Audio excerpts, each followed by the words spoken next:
નમસ્કાર મિત્રો, ઉમેશ કિચનમાં આપ સૌનું સ્વાગત છે। આજની રેસીપી છે પાણીપુરી, ચટકેદાર મજેદાર। ચલો આજે આપણે બનાવીશું પાણીપુરી। પાણીપુરી બનાવવા માટે સૌપ્રથમ આપણે બનાવીશું પૂરી। પૂરી બનાવવા માટે મેં અહીંયા 100 ગ્રામ સોજી લીધી છે। એનામાં મેં 1.5 ચમચી મેદો મિક્સ કરીને મીઠું નાખીને એને બરાબર મિક્સ કરીને એનો પાણી વડે આપણે ડો તૈયાર કરીશું।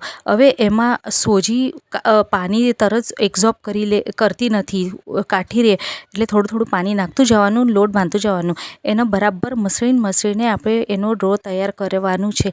આ રીતનો ડો તૈયાર થઈ જાય પછી થોડું ઉપરથી પાણી નાખીને એનો રેસ્ટ આપવાનું છે। રેસ્ટ આપણે એનો અડધો કલાકનું આપવાનું છે। અડધો કલાક પછી એને કાઢીને ફરીથી મસળવાનું। તો ફરીથી સોજી કાઠી થઈ જાય છે આપણે એટલે એમાં થોડું થોડું પાણી નાખતું જવાનું અને એને મસળતું જવાનું।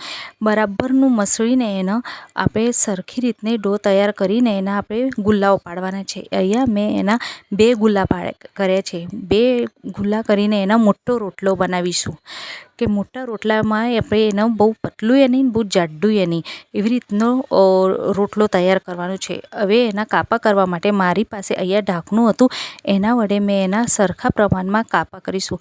એક જ માપ લેવાનું એટલે સરખા પ્રમાણની આપણી પૂરીઓ બનશે। તમે ગુલ્લાઓ પાડીને કરશો તો એ પૂરી આપણી નાની મોટી થશે। કોઈ પણ ઘરમાં જે ઢાંકણું ઉપલબ્ધ હશે એનાથી પૂરીઓ બનાવવાની। ચલો તો હવે પૂરીઓ તળીશું। અહીંયા મેં તેલ બરાબરનું ગરમ થવા દીધું છે। પછી પૂરીઓ નાખીને ઝારા વડે આપણે આવી રીતના એને ટીપતું રહેવાની એટલે આપણી પૂરી ફટ લઈને ઉપર ફૂલીને આવશે। એક બાજુ તળી ગઈ છે, હવે ફૂલી આવે પછી જ એને ટર્ન કરવાનું છે, એને બીજી બાજુથી બરાબર તળવાની। અને આપણી પૂરીઓ જો બ્રાઉન કલરની થઈ ગઈ ને, આવી રીતના બ્રાઉન કલરની થઈ જાય એટલે કાઢી દેવાની। જો તો થઈ ગઈ આપણી પાણીપુરીની પૂરીઓ તૈયાર। જો હવે થઈને આપણી આવી ક્રન્ચી પૂરીઓ તૈયાર, બહારના ઠેલાવાળા જેવી જ। હવે આપણે બનાવીશું પાણી। પાણી બનાવવા માટે મેં અહીંયા કોથમીર લીધેલી છે। હવે આનો કોઈ માપ નથી રહેતું, તમે તમારી પ્રમાણે વધ ઘટ કરી શકો છો। મેં આટલી કોથમીર લીધી છે, એનામાં આપણે જેટલી કોથમીર હોય એનાથી અડધો પુદીનો નાખવાનો છે અને એમાં મેં 3 થી 4 લીલા મરચાં લીધા છે। હવે તીખું એ તમે તમારા સ્વાદ અનુસાર લઈ શકો છો। અમે થોડું ઓછું તીખું લીધેલું છે, તમારે વધારે તીખું ભાવતું હશે તો તમે વધારે તીખું લઈ શકો છો। એમાં મેં 2 લીંબુનો જ્યુસ નાખી દીધેલો છે। લીંબુનો જ્યુસ એ તમે આમાં જ નાખજો, પછી થોડી આંબલી નાખજો અને આંબલી ફરજિયાત નાખજો તો જોજો તમારા પાણીનો સ્વાદ બહુ જ સરસ આવશે। અને બેલેન્સ માટે થોડી ખાંડ નાખી છે, મીઠું નાખીને બસ એને પીસી દેવાનું છે। પીસ્યા બાદ મેં અહીંયા પાણી માટે અહીંયા તવી ઉપર થોડું જીરું શેકી દીધેલું છે।